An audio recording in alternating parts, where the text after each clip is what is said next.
তোমার প্রতি অনুভূতি গল্পের তৃতীয় পার্ট। হাসপাতালের গেটে এসে দেখি একটা প্রাইভেট কার দাঁড়িয়ে আছে। গাড়িতে করে একটা বড় বাড়িতে নিয়ে যাওয়া হলো। বাড়ি দেখে আমি তো প্রায় অবাক। এই বাড়িটা কি আন্টির? তাহলে তো আন্টিরা অনেক বড় লোক, আর ওরা আমাকে নিজের বাড়িতে নিয়ে আসলো। শুধুমাত্র মানুষের প্রতি ভালোবাসা আছেই বলে সম্ভব। আমি হাঁ করে তাকিয়ে বললাম, আন্টি, এই বাড়ি কি আপনাদের? আন্টি বললেন, এটাই আমাদের বাড়ি, চলো ভিতরে। আমাকে নিয়ে একটা রুমে শুইয়ে দিল। আন্টি বললেন, আচ্ছা বাবা, তুমি এখন রেস্ট নাও, আমরা পরে তোমার সম্পর্কে জানবো না হয়। আমি বললাম, জি আন্টি। আন্টিও তার মেয়ের রুম থেকে চলে গেল। রুমটা অনেক সুন্দর। ওরা মানুষ যেমন ভালো মনের, রুচিও সুন্দর। খুব ক্লান্ত লাগছে। শুয়ে শুয়ে ভাবছি, আজ যদি ওনারা আমাকে না নিয়ে আসতো, আমি কোথায় থাকতাম? পা ভাঙা নিয়ে রাস্তায় ভিক্ষা করা ছাড়া কোনো উপায় ছিল না। জানি না বাড়ির কি অবস্থা। আম্মু কি আমার কথা ভাবছে? আম্মু কি বলছে?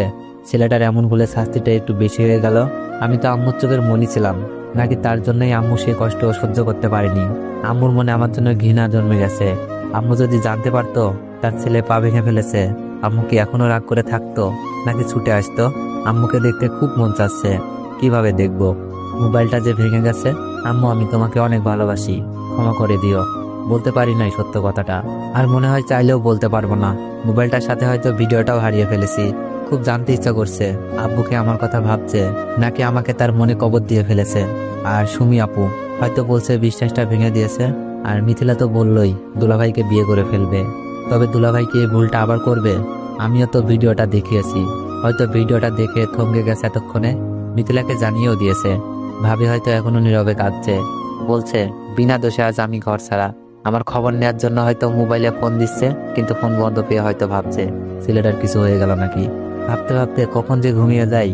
হঠাৎই একটা মেয়ে কণ্ঠে কে যেন ডাকতে লাগলো, এই যে উঠুন। আমি চোখ বন্ধ রেখেই বললাম, কে? আমি রিমি। চোখ মেলেই দেখি আন্টির মেয়ে।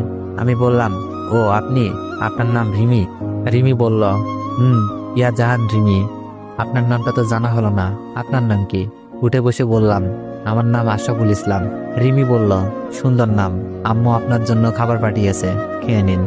আমি বললাম, আপনার নামটাও সুন্দর। রিমি বলল, ঠিক